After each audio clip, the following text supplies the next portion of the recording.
Interjections podcast. Woo! I'm Corey Taylor. To my immediate right Well, it's different for everybody. is Jeff. Hello. To his immediate right is Tristan Moore. And to his Hello. immediate right, James Aaron. Yeah, that's me. How's everybody doing? Well, they're not going to answer. I don't know why I said that. They could answer in the comments. Yeah, let's. Oh, yeah, we're going to answer. What? Yeah, I'm doing. I've been toying with the idea of one of these days doing we could do like a live feed. Mm-hmm. Maybe. The old podcast paradox where, it's just like a conversation that people want to join into, but we're already in the past. Yeah, I mean, we are now on a lot of the social media. We have our own Twitter account now and Facebook account, and you can like and subscribe to those. And also, we have a YouTube channel where you can get this video. Obviously, everything else is in audio. We're on, for now, Spotify. I at least tried to get in Stitcher, so I'll double check on Stitcher. Tune feed, and we're going to keep trying to find other podcast avenues to get this out there for the first two so far. Yeah. So Casting Our Spotify alignment. deal kind of rivals Joe Rogan. I think we're the second highest subscription rate. So yeah, I mean, we had the unfortunate timing to come out the same day as Michelle Obama's new podcast, but I don't mind. She can take first place for that week. Well, she is the first lady. Yeah. Was the first lady. Yeah. Still the first lady. Yeah. So we're okay. just as long as Melania Trump doesn't start one, we're good. Yeah. Yeah. I mean, if she did, I don't think there would be much of a uproar about it. I mean, there's yeah. Be Jimmy's best adorable, the isn't he? podcast. I feel very. I don't know how I feel about her having a podcast. Eh. well, All right, that's yeah, not what let's we're talk here about to that. discuss. Reel it back. Yeah.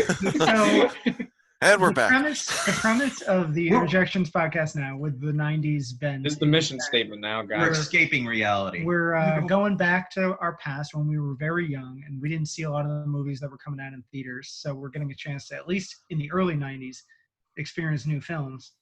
See what it was like to go to the cinema in 1990, what was going on. Jimmy talks about history. Jeff will talk about television. I talk about music. We switched a little from last time, but Corey tells us about all the different films that came out at the same time, but we focus on one. And so last month we talked about Tremors because it was the best looking film of the month and we didn't want to watch any of the others. So we'll generally pick the best one of the month that we will want to talk about. This month we chose another comedy. I mean, Tremors wasn't intended to be a comedy, but let's be real. Right. Really? We chose. that hokey It's music. supposed to be like a horror film. It was supposed to come out around Halloween '89 and then got pushed. This film actually also got filmed in '87 and took that long to come to cinemas. So it's kind of a dump in February 1990. But we saw the film Loose Cannons with Gene Hackman and Dan Aykroyd. And you know how we always try to tie everything in? Last month there was the new movie You Should Have Left with Kevin Bacon. I was struggling to figure out how we tie into a guy who isn't that relevant anymore, a guy who's dead, and a guy who's retired. But today, as we record, it would have been Dom DeLuise's 87th birthday. And Dom So, DeLuise has yeah. a small support. Wow. August 1st is Dom DeLuise's birthday. So in honor of Dom, we'll get to talk about one of his best performances, if everyone else agrees. I love Dom DeLuise, so Oh, he's good in the film. I mean, He was a national he was treasure. basically there for all of our childhood media memories. yeah. Like, I mean, one of the other first movies I ever saw was All Dogs Go to Heaven. It's one of my favorite like animated films. his voice is like riddled in so many cartoons. It's crazy. Right. Like, Survival movies. It's weird, like him and Charles Nelson Riley. Mm-hmm. I mean, I never watched Hollywood Squares, but I know he was a big fixture on that. But those guys did a lot of voiceover work that we're all familiar with because of the 90s. That's what they transitioned to after their heyday in the 70s and 80s. Right. Yeah. And I want to go back into all his movies with Bert because obviously they ended up doing that movie All Dogs Go to Heaven together Right. to like get another partnership together. So, but I think he's good with these two guys. So we might as well dive into Loose Cannons. Who wants to describe the plot? Oh, Jimmy? boy. Can we? Yeah, go ahead. Jimmy? No. I want to see what Jeff says. I've been talking enough. I'll let Jimmy go first What? because I got to refresh here. I got a little bit of follow up to the plot that would be I guess relevant historically. So like, Okay, I can describe the plot. Yeah, go ahead. All right, so the plot is Gene Hackman is a detective. He's investigating a murder. In DC. He's partnered with the captain's nephew, I believe, who is Dan Aykroyd, and subsequently finds out that he has multiple personality disorder. This isn't the craziest part of the plot. The plot is they're investigating a tape that's ostensibly had a sex tape with Adolf Hitler, and it could jeopardize the political campaign of the new German chancellor. Yeah, supposedly he's the man who handed him the gun in his bunker. Suicide bunker, yeah. and also was in the sex tape. We don't Yes. know in what capacity. Yeah, we don't really see the sex tape in the film. We just know that there's a tape that's involved that like a bunch of German mercenaries are trying to retrieve Yeah. at all costs. We never see the tape. Yeah, we We never do see the tape. That's my We one just- regret with the film. Sure. Right. Yeah. They Yeah. should have just but showed they it do during say the tape credits. in the movie. Yeah. But yeah, no, it's interesting that like this movie, like it came out in 1990. We're watching it like last week or 30 years like, later. Yeah, 30 years later, and like we're watching, we're like, ha, Nazis, this is hilarious, blah blah blah. We're not even think like at least I didn't think about it fully because I'm in the moment. I'm watching a movie, blah blah blah. But like I remember shortly after my grandmother died, like 10 years ago, going through her stuff, and like she held on to newspaper clippings of big events, and she's like half German, half Irish, so like anything German related, like she saved. And like at that time, well, specifically February 1990, Britain and France agreed, yeah, no, Germany can reunify into one country and it'll be all right by us. Which would happen later in the year. Yeah, it would happen later on in the year, but like they basically gave the okay when this movie came out. And at the time, people were like going a little nuts because they were thinking, will the Nazis come back again? So like, yeah, sure, this movie is like, it's a comedy, but there's a bit of real world paranoia about the Germans. I was so worried how It this was- story started because he said I was going through my grandmother's stuff. Oh yeah, no, I she thought he was in a going to sex tape say with Hitler. I found the actual videotape they were talking about. Yeah. Oh. Oh no! Oh god! This Grandma, stuff I'm of sorry. legend. Yeah. It's I don't know. The film was like it Oh, was. It Christ. didn't quite. It felt like it didn't know what it wanted to be. Kind of like the bookends are very Dan violent. Aykroyd's character. Yeah.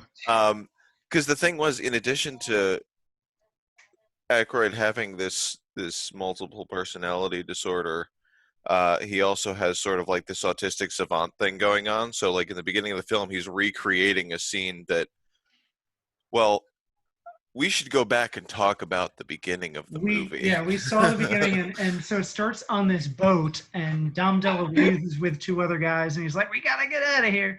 And he starts getting chased by Germans holding their guns wrong. Jimmy pointed out. Oh yeah, no, Right. like They that. would have been blown back by their own. Well, no, it weapons, wasn't only that, but like or there- on fire. yeah, one of them was holding a machine gun. Yeah. In a way that like if he after a couple bursts, his hand Yeah, would have been just thoroughly burnt. Like, dude, but whatever. it's a movie. Yeah. Hollywood. So they chase Dom and his friends down. They're dressed in costumes that are from Alice in Wonderland. So Dom DeLuise is in this big like. They look like circus So performers. okay, Yeah. right. So And first then- of all, I thought I was watching the wrong movie Yeah. because I'm like, this is like a lighthearted comedy with two, like it's a buddy Oh, that cop movie. beginning- And then it opens with a boat chase scene with Dom DeLuise dressed as the Queen of Hearts. Mhm. And a And- grisly decapitation on top of it. Yes, there was Yeah. a decapitation, and I'm like, what the hell is Honestly, it's going really on? well shot. It looks very atmospheric for a hard-edged thriller. Yeah, the Right. action's actually good, but the comedy tames it, I guess. Yeah. I feel Right. like people saw the first 4 minutes of the movie and we're like, wow, this is intense, and then didn't You know, watch the rest of it. It's a buddy cop comedy, so like there's got to be like a decent amount of suspense and action. That's how go I with the felt humor. when I saw it. The advertising makes it look a lot more lighthearted, at least in the first. Actually, towards the end, the shootout at the end actually scales back on the comedy quite a bit too. It actually could have been put in a straight thriller. In Grand Central, yeah. Yeah, that that whole thing is very Hitchcockian, actually. Yeah. They eventually all meet up, and there's another faction actually, as they finally. I guess we should go in order, but Right. As the two meet to start investigating Dom DeLuise's boat crash, they move on and eventually interrogate him.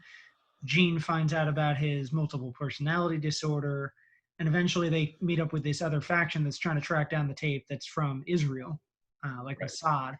And there's a woman heading up the group played by Nancy Travis, so that's the fourth lead. And the embassies are trying to stop him, led by Ronnie Cox, who's a great villain in RoboCop and some other things. Yeah. So they all come to a head in New York City in Grand Central, because Dom says he has the copy up in his nightclub up there, because they're down in D.C. and they travel around. So it's actually quite extensive where they go and what they do for a movie that got shelved for 2 years. Right. And also, to add to the horror anecdotes here, one of the Germans who was trying to recover the film was none other than Tobin Bell from the Saw Jigsaw. franchise. Jigsaw Oh, yeah? was, yeah. I didn't And I know. was just like, oh wow, all right, that's There are a bunch of cameos in this. Like the beginning, Gene Hackman's teamed up with David Allen Greer for a scene. Yeah, that's right. yeah. Oh my god. And it's a weird, like we were saying, that beginning sequence is a hard contrast to the scene that follows. Yeah, That's mostly played for laughs. yeah. But They're actually, I thought it was refreshing to see Gene Hackman kind of in a change of pace, doing kind of something goofy. a little bit, yeah, a little more levity. He doesn't embarrass himself, I don't think. He's a consummate actor. Actually, I don't think that Dan Aykroyd's multiple personality disorder factors into the plot as much as the advertising would have you think. Yeah. No. It doesn't the first time it comes out. Yeah. In the club, they go to get Dom, and it's actually the best time he utilizes his characters. Yeah. But Yeah. Because he was, yeah, and that again, it seemed like something that they didn't quite know how to fit in. Because in the beginning, like after that weird boat chase, he replays the whole thing, like in his mind, like just he's able to observe all of these things and basically describe the ridiculous scene that had previously happened because of his talents as a forensic tech. I thought But that was a really good scene, actually. For it was. and they never really And go then into his multiple personality disorder. They just it's a tick that comes Yeah, out well- at the weirdest times. No, they talk about like how he was on a ride along or something, and like some traumatic event was what triggered it. Well, that's what I mean. And- Just like they're but- like trauma caused it. Right, but then they play it for laughs, and it turns into like, Right. Proto Cable Guy. He reminded At me one a bit point. of like Robin Williams in those scenes. Like sometimes you'll see a movie with Robin Williams, and it's basically there'll be a set piece where Robin can go and do impressions. Like there's a scene in Mrs. Doubtfire where he's trying different personas.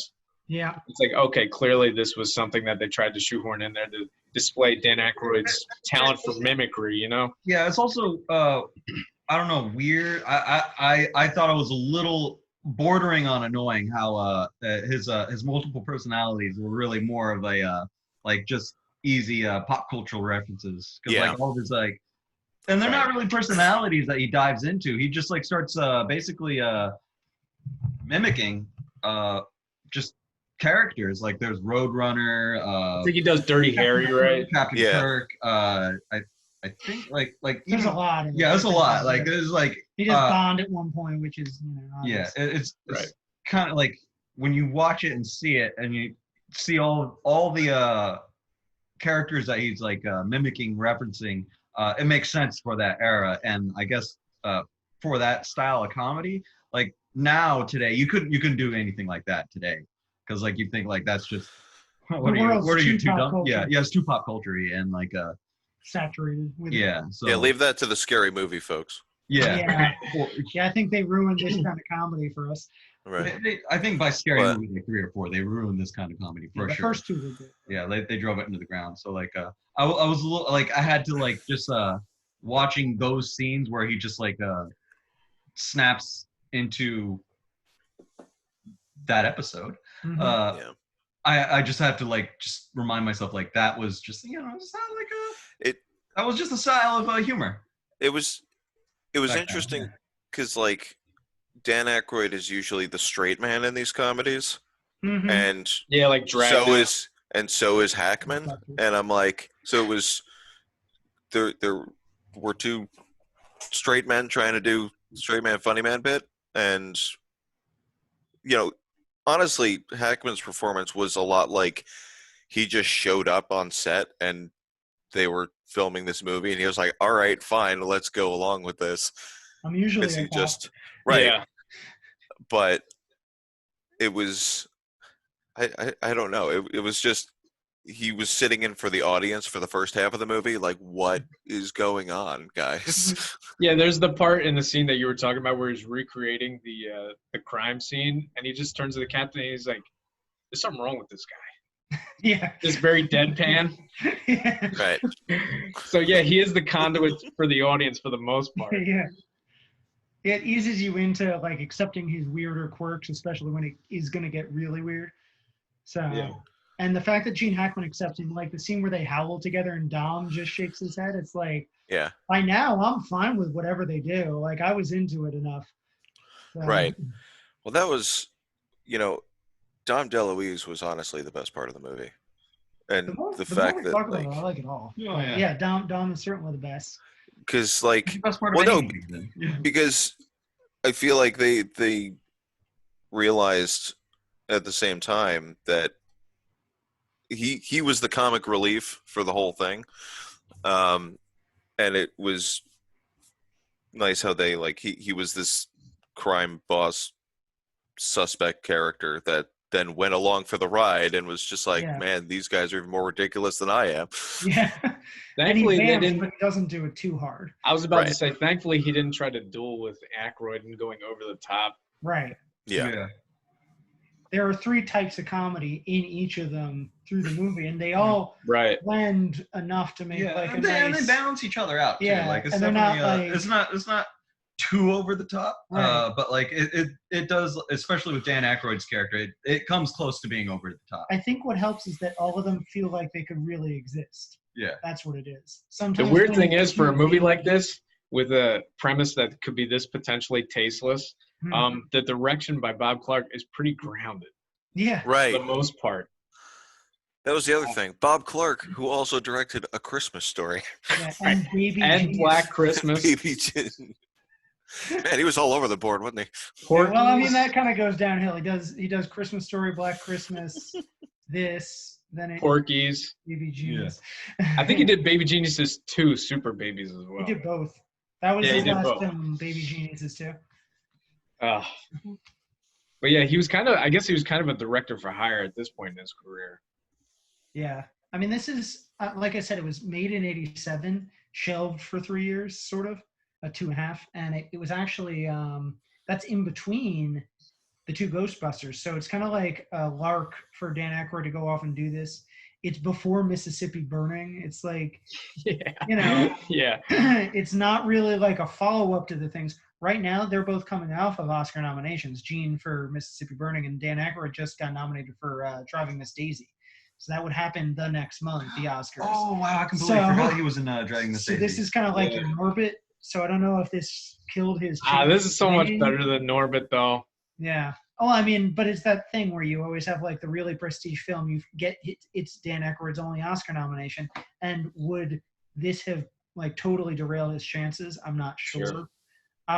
We'll talk about the Oscars next month because that's when they happen. But I don't remember who he's up against. So The odd thing is, like, the behind-the-scenes credits for this is just as odd outside of the director. One of the writers is Richard Matheson, the guy who wrote I Am Legend, a bunch of Twilight Zone episodes, and Spielberg's Duel. Yeah. He probably wrote the first scene.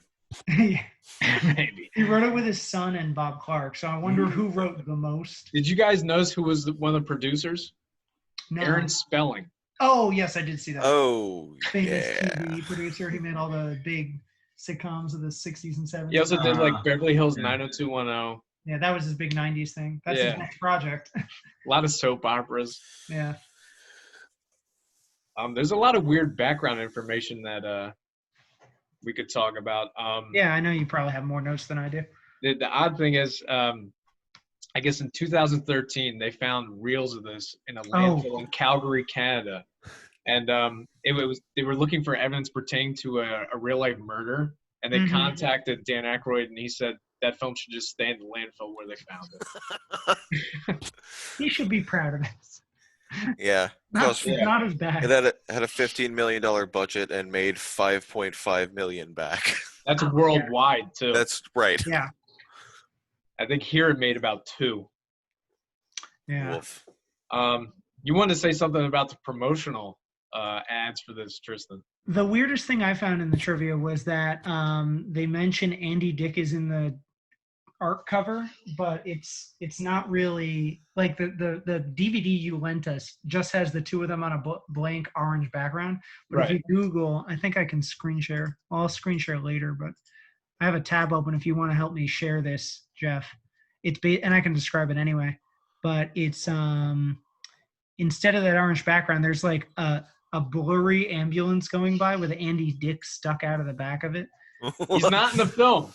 Yeah, he's not even in the film. Back then, he was doing like print ads and stuff. So I thought he was in it like just as a desk jockey in the police station at one point. Nope. That was another cameo I was going to say. The cop that Gene Hackman flirts with is Essa Patha Merkerson. She's on Law and Order the next decade. Right. That's the only woman in the film other than the Nancy Travis. Nancy Travis. Yeah. Who's doing a pretty good Israeli accent for being from like Michigan. Yeah. It's interesting. The female cop. The one she flirts with. Yeah. Merkerson. Yeah. For that one scene that she's in with Hackman, like that's like really good chemistry. I wanted more. That was like surprisingly like good for like that tiny role. Yeah. Like she did stand out. Yeah, I wanted her to come on the road with them or something. Yeah. It felt like on the desk. It felt like a roller coaster of like they shot it in real time and they were pumping money in at certain points and then the nightclub shootout with the two-way mirror and everything. Right. That looked rich. That is in a very expensive building in New York, by the way. That's like the Playwright Theater's offices. Yeah.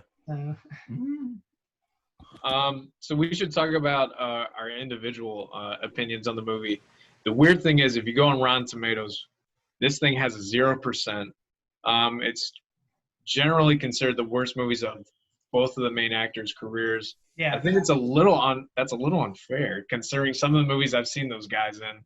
Well, I can see because of the delay, maybe that's what they're thinking. Like, oh, this got shelved, should it even come out? I feel like I did a bad job in this. Yeah. I mean, in hindsight, we have stuff like Welcome to Mooseport now. So you can't. And really Dan Aykroyd's done a ton of bad movies. Right. Spies Like Us hadn't been made yet. Yeah. So I don't know if I think our reference for and concept of what makes a bad movie is we have a stronger, I guess, threshold considering like how many movies we've seen. So like, seeing it, it's like this isn't garbage. It's a hidden gem. Yeah. No, yeah, I actually thought it was rather affable. I thought the leads had good chemistry. I thought it was a better movie than it's given credit for. Yeah. Right. I mean, if it's considered a garbage movie, like it's pretty good garbage. Mm-hmm. It was honestly, it was just two good guys stuck in a bad situation. He's bringing that back. For every movie. Oh, I can't wait till next month how he's going to somehow correlate that. Four good guys. Let's see. I mean, I liked it. It honestly felt a lot like Miami Vice, a little bit mixed with oh my. This is like 48 hours in a weird way. Yeah, it is a good buddy cop sort of situation. That there are enough of these. Like Lethal Weapon had just come out, So you Right, it's not on the Maybe- level of that. yeah, it's Yeah. not The action sequences aren't nearly as well choreographed, obviously, Yeah. but they don't feel like afterthoughts either. In the right. That's weirdly why I'm enough. wondering if they thought they were bad as they did them, and so they think that it didn't turn out as well as they Yeah. hoped. Maybe there were Right. grander designs for the finale or something. Who knows? Yeah. Perhaps. But there's no plot holes. No. That's the basis for what I want a good film to have. Like, it doesn't make sense. Right. You're shaking your head at like, okay, I guess they're doing this now. Yeah, like it was a weird ride, but it was a solid movie. And it honestly feels like something that could be serialized. Well, they try to set up a sequel. Like, in a way. Right. No, not a sequel, but I mean, like, I could picture these two doing like Monster of the Week investigations. Yeah. Like Don Knotts and Right, exactly. Tim Conway. Yeah. Yeah. Which characters is he going to play in his multiple personalities this week? They have to get. The only Right, but like weird he always thing has is, to, I just wish they had gone into a little bit more of the background on the videotape, Mm, because that's kind of weirdly enough, more so than the multiple personality. That's the hook of the plot. yeah. yeah. I'm not saying I want to see frames from it, but I feel like that was just more, how can we get these guys in trouble with international assassins and still make it funny? Yeah. And I wonder which of the three writers came up with the MacGuffin. right, yeah. but honestly, Simon Wiesenthal had a uncredited role in this. they should have just shown like clips of it in the end credits. Just flash. Yeah. Right.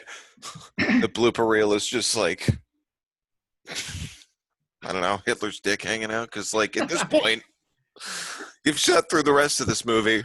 Why not? Is it You had to keep the continuity with the Is it pubic got hair. it? Had to be a little stripped though. Yeah. Right? Oh God. But anyway, Yeah, I think overall, I think you all liked it better than its reputation has been. Yeah. What would you give it? We're going out at 4 stars. I guess. Yeah. What Wait, we I used thought- to do letters. Yeah, we used to do a Oh, letter. we're doing grading letters system. still? Like, we did letters last time. Let's change it Yeah, up. let's stick to the letter grading system. I would give it a B. Solid B. Yeah, I'd give it a B. We worried halfway through. We're like, this is taking a little while, but it sold the finale. So I think like I might have given it a B plus if it picked up the pace in the middle, because there were a couple of car chases too many, maybe. Sure, yeah. But that one with where they totally trashed Hackman's car, that was glorious. Yeah. That was I well think- done. I think Dan Aykroyd just likes to trash cars. True. Yeah, Look at Brothers, Blues Brothers. Ghostbusters. But I'd probably give it a B too, because it was solid. It was not like, These across the board. Yeah, Right. I'm giving it a B plus. oh, I mean, I honestly, I went in going into that movie Yeah. thinking it was gonna be trash. To be honest, Right. Yeah, we were Like I begrudgingly- had very low expectations, and then like I was like more than okay, like just a little more than okay with it. So like B plus. I almost did that too because I had low expectations, but Sometimes I almost want to overpraise movies when they're giving such low consensuses, like you were Yeah. saying, Jimmy. Like Right. I went into this dreading it, thinking it was going to be awful because of the reputation it's been given. But like I said, compared to some of the fiascos both of them been associated with over the years, it is much better than that. mhm. Oh, I just realized why maybe that movie took 3 years to come out. Like they probably didn't have, permission or rights to all the characters that Aykroyd was like. I wonder. Yeah. Yeah. I mean, they probably caught in a few legal. Yeah, but they're loopholes. considered parodies, so he might be able Yeah. to. Yeah, but like I couldn't like find that's any info on that. that's the thing. Like if like they could be like considered parodies, but like if another studio or another like I don't know, whoever had the rights to a certain character was like, hey, hold up. Yeah. Like you'd probably have to whip out the Mm. lawyers and be like, go through it. And it's like, okay, no, this is legal. Maybe if You're just like, Is this come on. also is this a Touchstone movie? I didn't see. I feel like TriStar. this might have been a Walt Disney offshoot. It's TriStar. Oh, it's TriStar. Sorry. Yeah. I was I had kind of just assumed we thought it was bad, it got shelved. Then they both had Oscar nominations, so let's put it out finally. Sure. One of those. Let's ruin their reputation. Yeah. Right. Yeah, it's kind of a double-edged sword because studios are like, good, we have a hit, or we have people that are hits. Let's put out a movie and hope that it rides the coattails, but it's bad. Yeah. Right. So there's a reason it was shelved in the first place. What if you had just given it the chance when it first was made? Then we wouldn't be having this review of it. Yeah, well, because it would have been. So this works out for right. us. Yeah. It's the odd couple with guns. Yeah. But yeah, that was good. There were the funny thing is it's the best of the month. So there are a couple other films that we lean towards what you thought, Corey, because you had seen a couple of these already. Yeah. So we let you pretty much decide which one we were going to watch this month. Sure. And when I describe some of the other movies, you'll see why. Yeah. There's a movie called Flashback, which is another action comedy, oddly enough, directed by Franco Amuri, who is the ex-husband of Susan Sarandon. And you might know their daughter, Eva. Okay. It's basically Dennis Hopper plays like an Abby Hoffman type hippie, and he's partnered with the very stolid FBI agent played by Kiefer Sutherland. Don't remember much about the plot. I just remember it being torturously lumbering. He's like bringing him back so to his hometown or something to be indicted. That's something like that. Yeah. It was a road movie, not very good. Yeah. Sophomore effort from Steven Seagal called Hard to Kill. Oh, that was only his second movie? Yeah, it was after Above the Law. Okay, I didn't know when he started. I'm not a Seagal fan. He had been a choreographer for a bunch of Chuck Norris movies before he got his own starring vehicle. So, but this is his second movie as the lead. The plot is pretty anemic. It's a revenge movie, but it's very one-dimensional. Not that these movies themselves need to be Shakespeare or anything, but I remember in order to get into the revenge portion of the movie, it's a long ways where he's being rehabilitated after a coma, stuff like that. It's not one of the better Seagal movies. I know that sounds odd. Stanley and Iris, which is a treacly, soapy tearjerker with Robert De Niro and Meryl Streep. He's a short order cook who's illiterate, and she's teaching him how to read and write. She happens to be a widower. It's not a good film.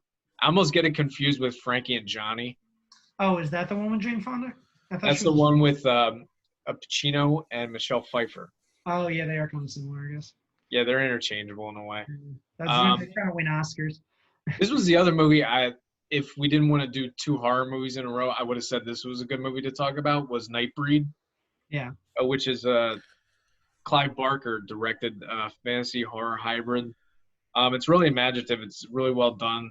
It's about it's about this underworld of creatures. Jimmy, I think, would have liked it. What are the creatures?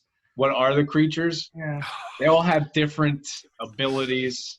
It's almost very comic book-esque. They have X-Men type abilities. Okay, so it's like those under mutants.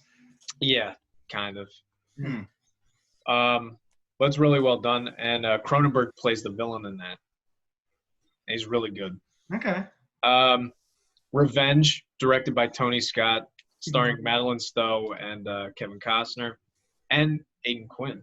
This was my vote, actually, because it doesn't look bad, but... Well, here's the thing. There's 2 cuts of this film. The theatrical cut, which is over 2 hours, which I think is pretty tepid. But the director's cut, which I think is barely an hour 30, I think is better paced, and I think it's a better film. So it would have depended on what cut we wanted to watch. I would have voted for the director's cut. But sure. Well, we all want shorter. Yeah. The movie's really good. More. Yeah, it's definitely one of Tony Scott's like underrated movies. Madhouse with your buddy from Night Court, John Larroquette, and Kirstie Alley. And John Gill. Very shrill and unfunny. the weird thing is they play yuppies who get this villa, and it's overrun by weirdos and wackos. And wacky hijinks ensue. This thing used to play on TBS a lot, and it was awful. I'd never heard of it. Yeah. And actually, this is a drama that I've actually never seen. This called Men Don't Leave with Jessica Lange. Again, another movie about a widower. And she moves to Baltimore with her 2 sons. It's actually it got pretty good critical acclaim when it came out. I think she may have been bandied about in the Oscar conversation, but it was obviously released too early in the year, so I don't or think too late. Yeah. I don't know if it was supposed to be 89. I'm not sure. I think this actually came out wide then, so I think this is before they did a lot of platforming with the releases. But I heard it's good, just never seen it.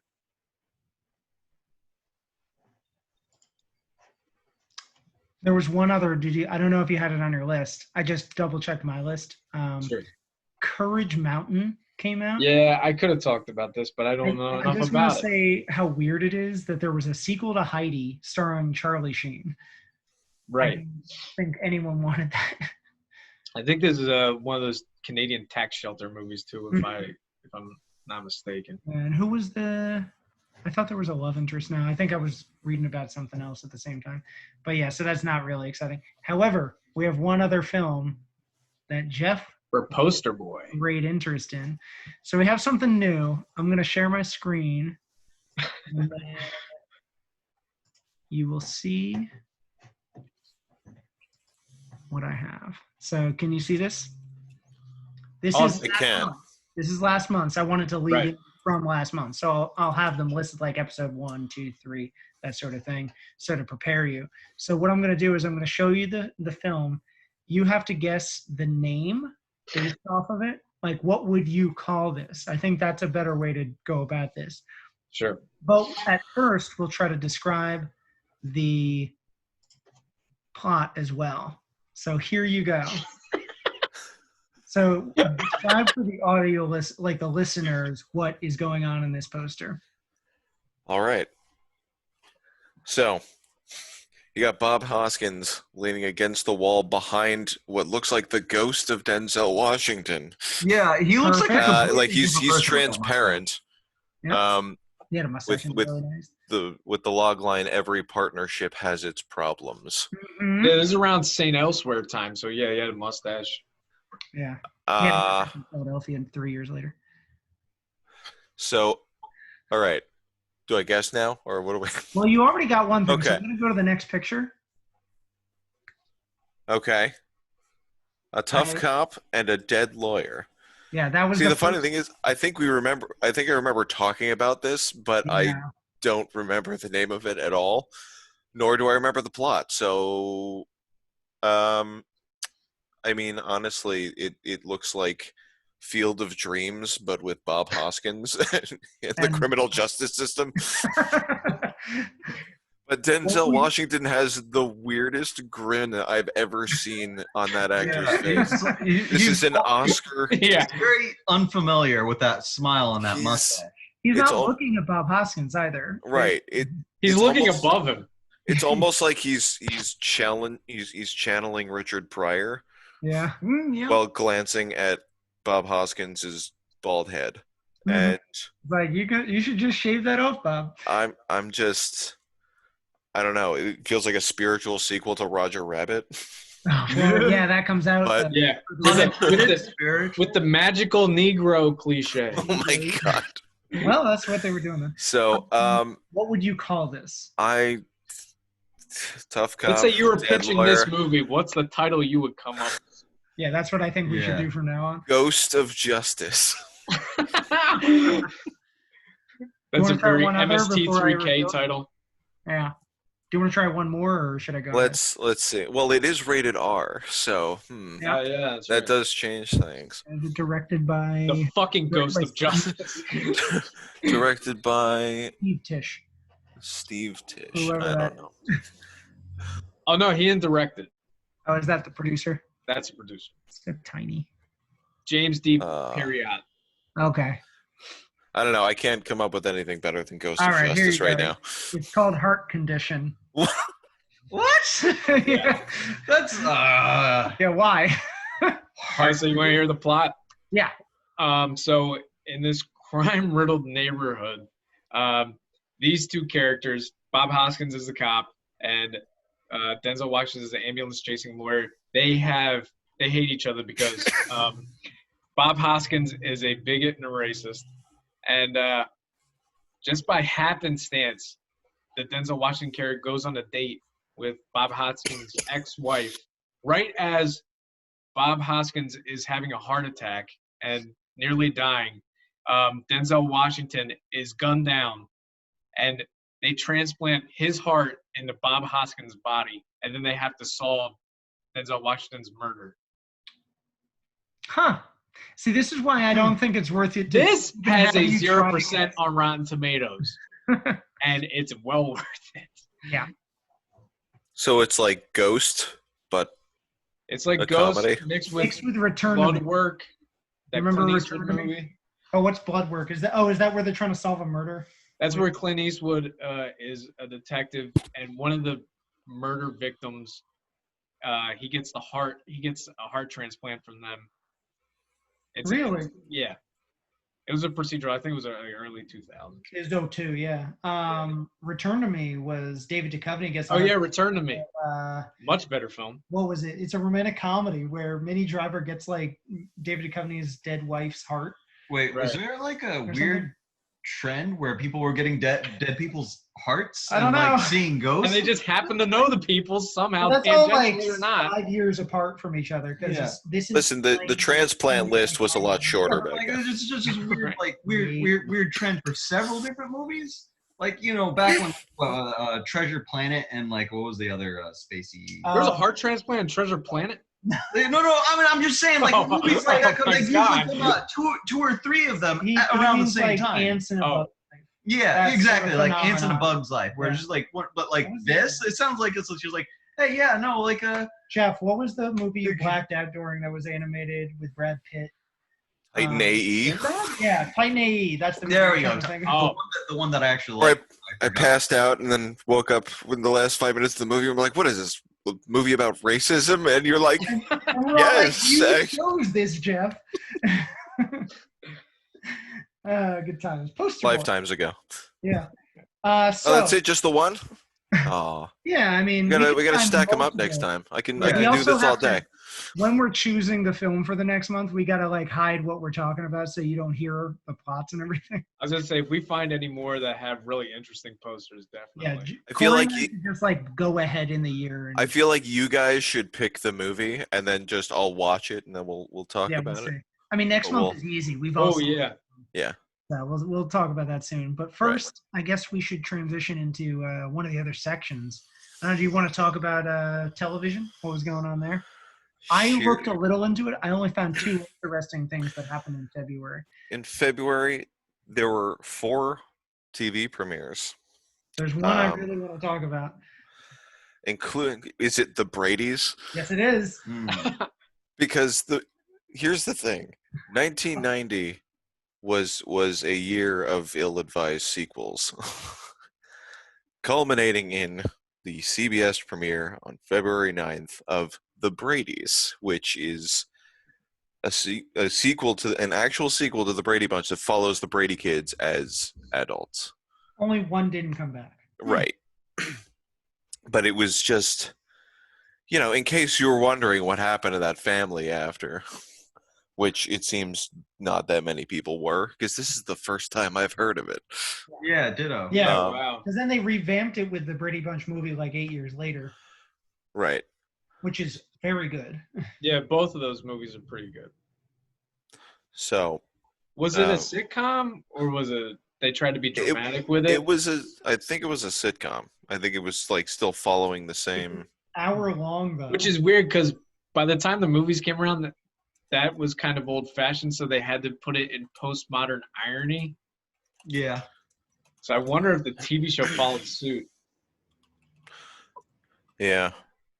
I'm honestly not that sure. Tristan might know more about this.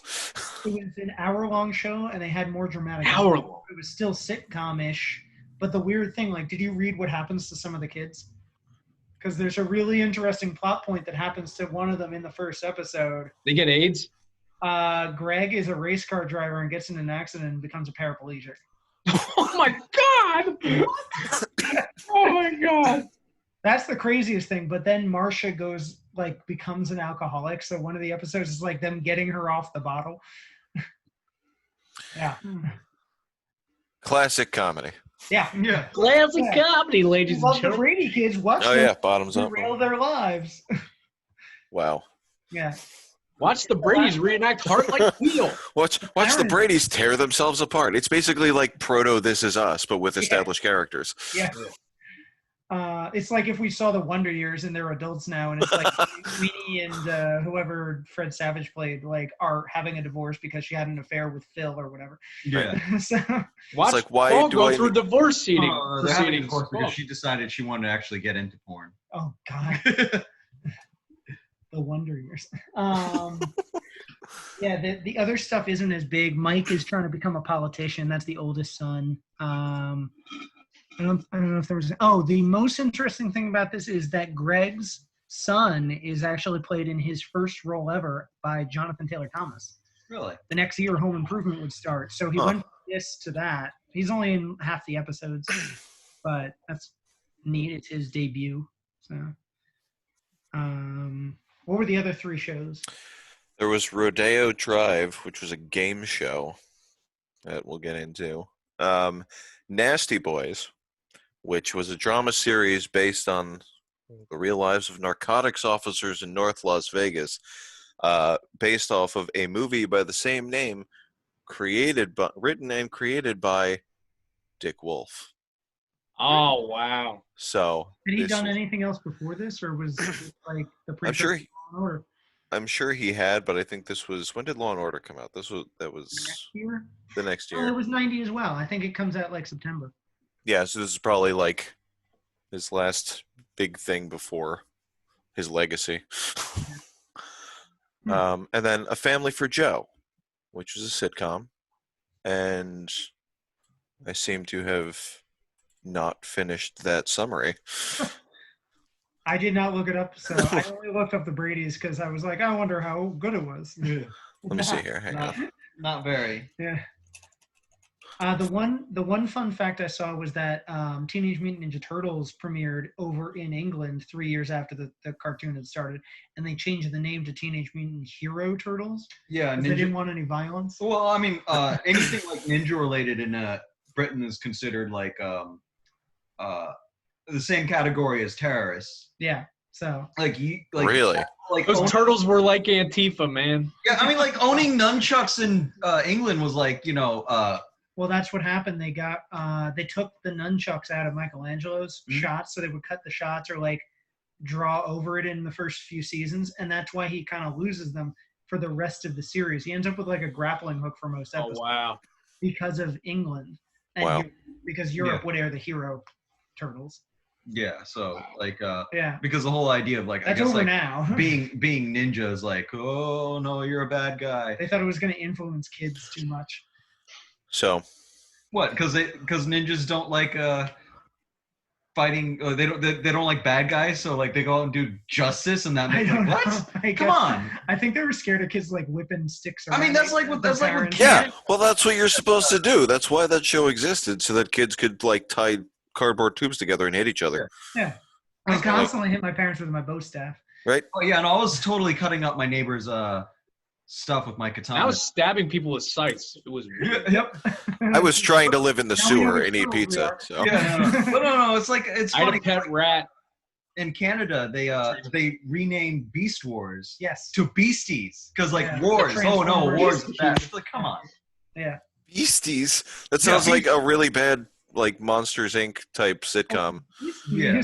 Jack because the they're Giant besties, but they're Persuader. beasts.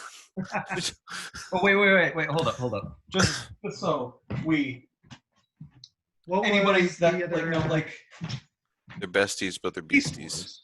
Wars. Right. This is why we're You friends, should by the way. you should watch it. Yeah. It's It's an One of these days we'll get to that. We'll Was get to your 90s. pick of the month. That is later. in 6 years. We'll talk about. Yeah, that is in 6 years. Right. Like that, We'll get there eventually.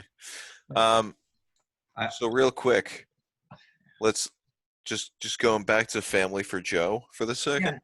Yeah. Ben Savage was in it. Hey, The show lasted a whole whopping 9 episodes. better than the Brady's. I hope he was gonna say 9 minutes, and then they pulled it off the air. They're like, oh, this is I'm sure they all wish. They cut to the first commercial break and pulled it. Right. We watch an episode. But they're like, apparently- the pilot, and they pull it. Here's a And then- test pattern. Yeah.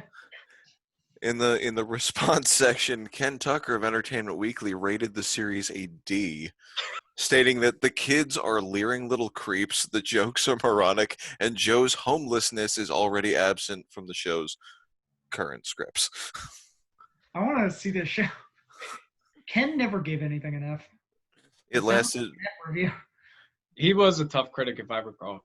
Yeah. It lasted from February 25th to August 19th. Well, that's better It's than the pretty, Brady's. it's a pretty long run. Yeah. Some shows don't even get that nowadays. Yeah, Brady's got 6. Yep. What was Rodeo Drive? Because you said we'll get back to that. Oh yeah. Oh, the Sorry, game hang show. on. Hang on 1 second. Wonder who hosted that. Yeah, I want to know about Rodeo Drive. No, you're not allowed to know. You don't have permission. All right. So it was hosted by Louise Duarte. Oh, With Burton Richardson as the announcer. what do I know that name? Louise Duarte was Not Louis Anderson. no. She's done a bunch of voices for like Family Guy and Garfield and Friends, Tiny Toons. That's why- Wow. She's no E.G. Daily. She was on Hollywood Square for a bit in the 80s. Yeah. But it's a 3-round game show where it's more or less kind of like Hollywood Squares. There's like 7 hidden words numbered 1 through 7, and each pertaining to a celebrity.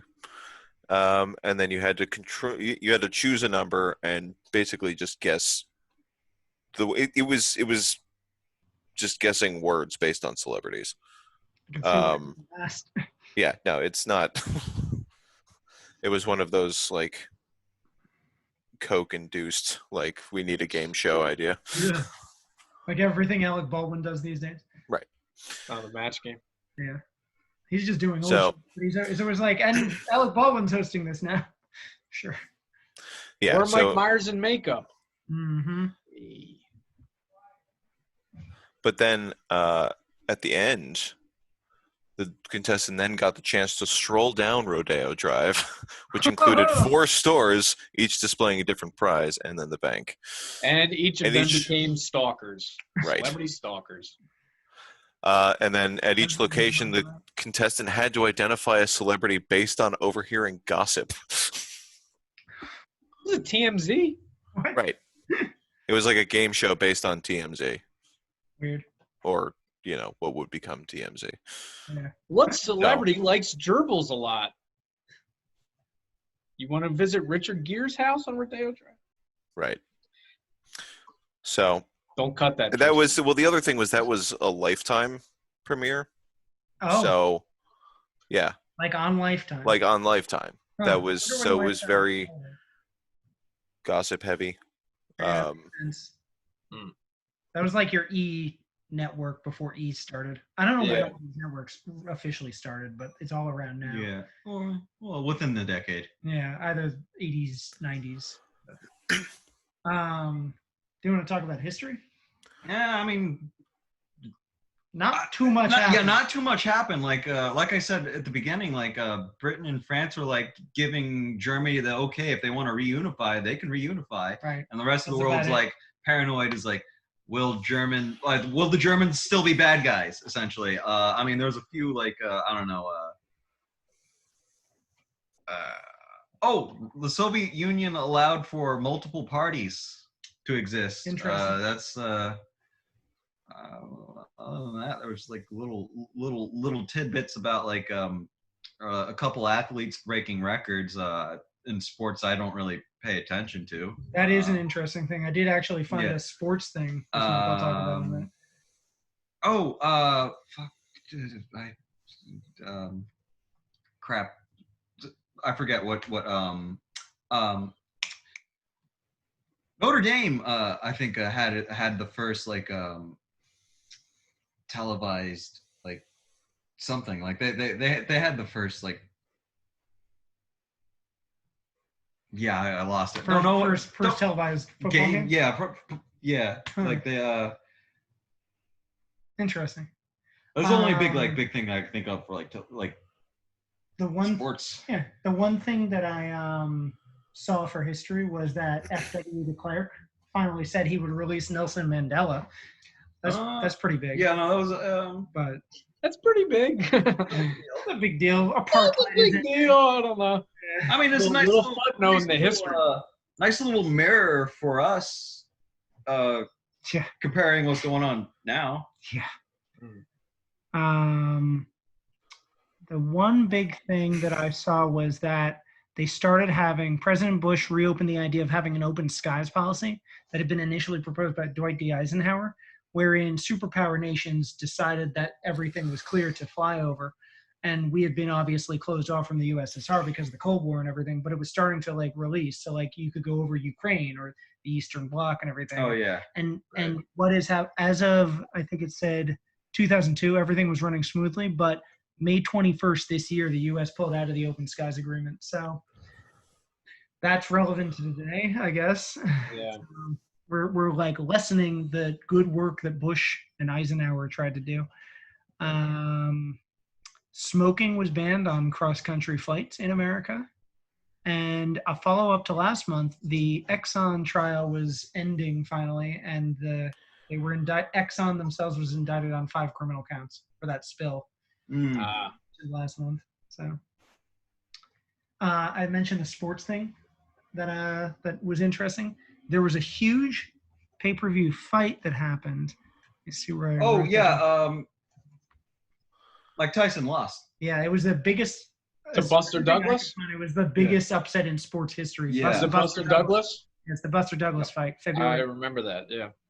I didn't know it happened. I remember seeing the Holyfield ear biting incident, so I heard about this then. Yeah. But so it was like Tyson was an easy favorite. The battle was being viewed as a warm up between him and Holyfield in 1990, because Evander Holyfield was like the heavyweight favorite, and so Tyson had all this. He was trying to like butter himself up, and then let himself get beaten by a. He's a rank amateur, kind of. Buster went on to fight Holyfield and was easily defeated, but yeah, I remember at the time, because I'm a bit of a boxing fan, so I just remember that being like he got complacent. Mike Tyson didn't really train very well, and just got annihilated. That's what happened, I guess. Interesting. Yeah, but it was like the biggest event of the year, and it was like a huge letdown. Everyone, I don't understand why they say it's the biggest upset, but I mean, everyone who likes their own sport will say that's an upset. So sure, there's an upset in everything. But that is huge and would change the face of boxing for the decade. So there's really nothing else for history, right? I have it's not a bit of music news. Yeah, not a very exciting month. Yeah. Next month has more stuff, bunch of stuff. So. No, I'm gonna say no. I'm gonna erase.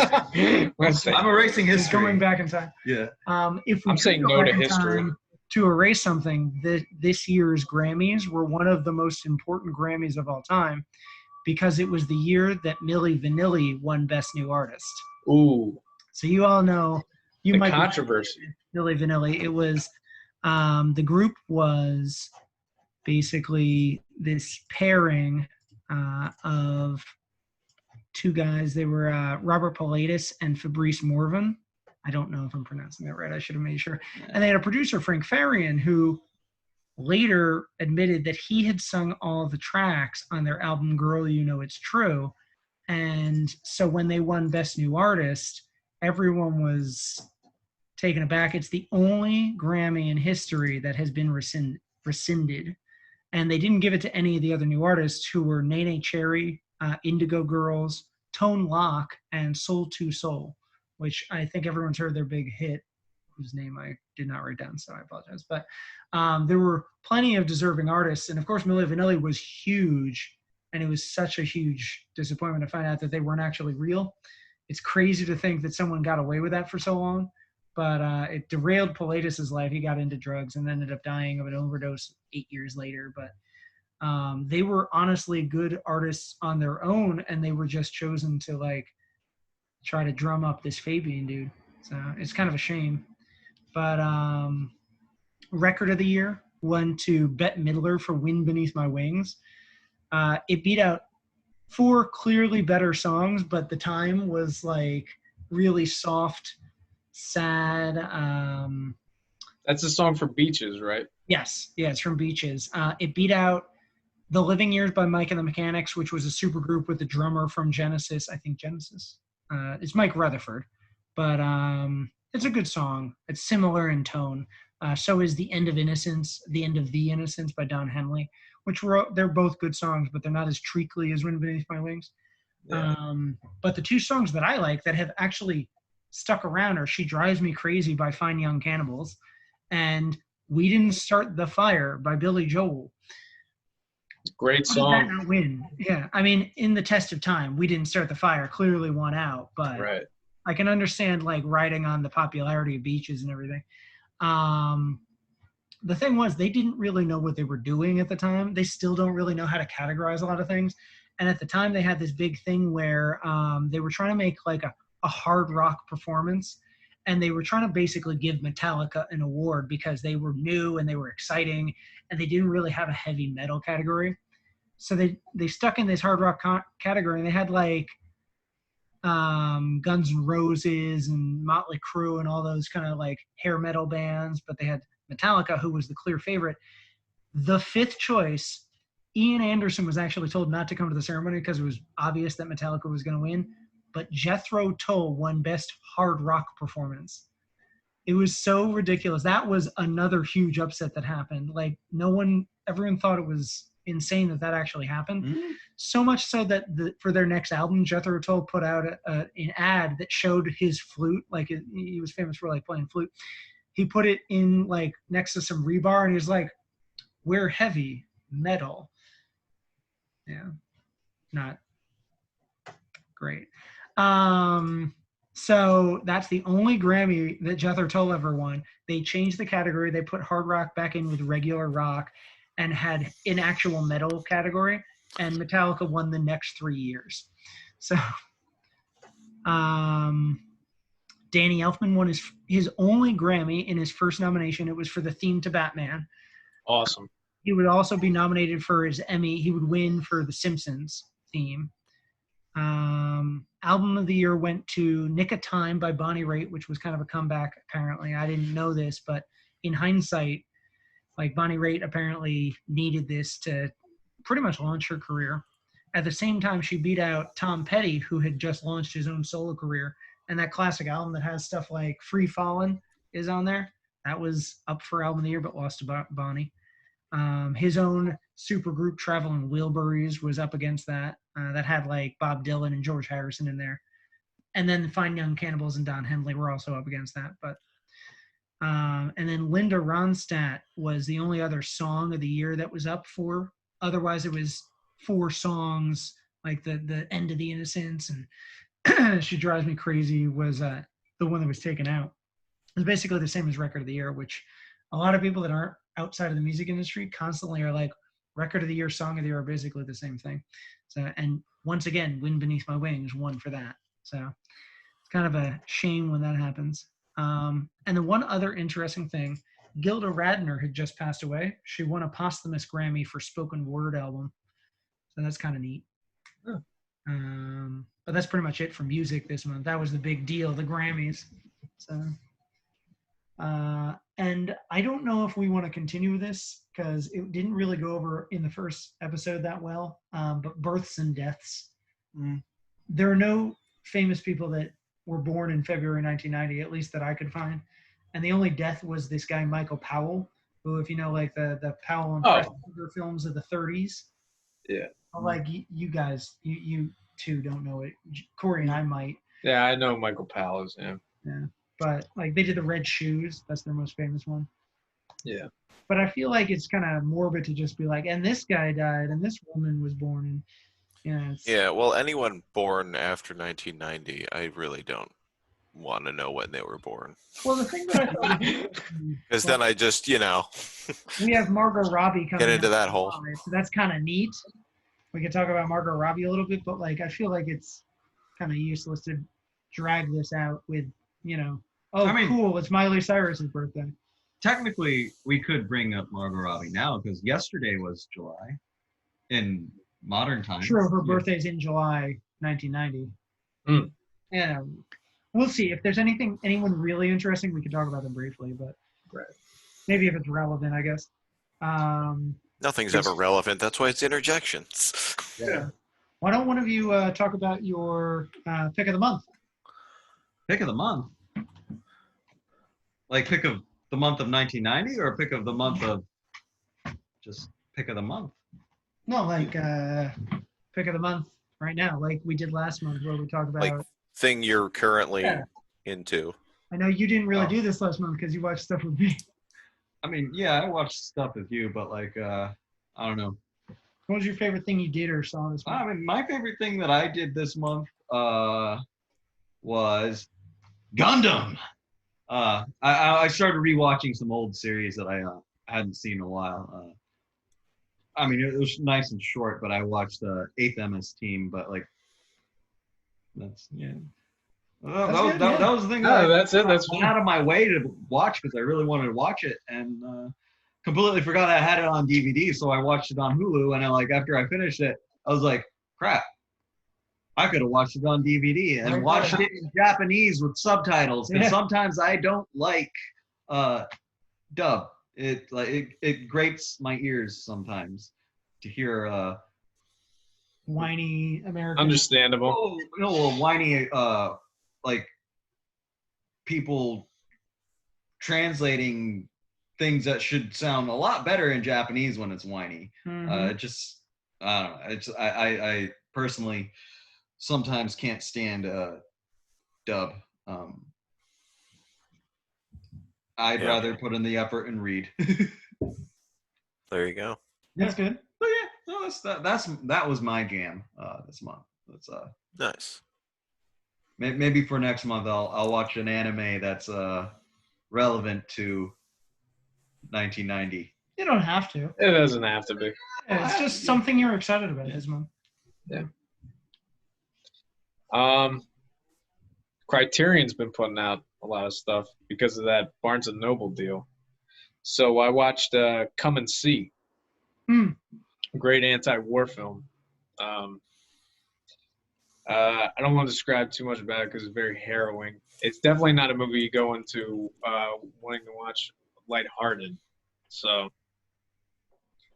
but yeah, I would definitely recommend that. And any film collectors, the Criterion sale actually ends tomorrow. So by the time this post is too late for you.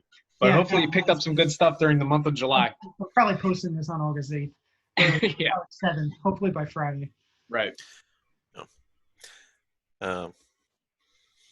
So my pick of the month currently is the show Sleepy Hollow, which I accidentally discovered when we were binge watching Bones during this pandemic. And there's like a crossover episode where the characters from that show go into this one. I'm like, all right, well, this looks interesting. So it's cool because it's like, I don't know, it's anachronistic spooky cops because it's Ichabod Crane wakes up 250 years after the revolution, and in addition to dealing with like a war with supernatural forces, he also has to deal with modern life, and so they keep throwing in these little anachronistic bits which are funny. and it's a really good show, and I recommend it if you haven't seen it yet. It's only 4 seasons, right? Yeah, it's only 4 seasons. Yeah, so if you're into history and mysticism and things like that, it's got it all, man. Including a guy going around correcting people's misunderstandings of what happened during the American Revolution, and trash talking Ben Franklin. Yeah.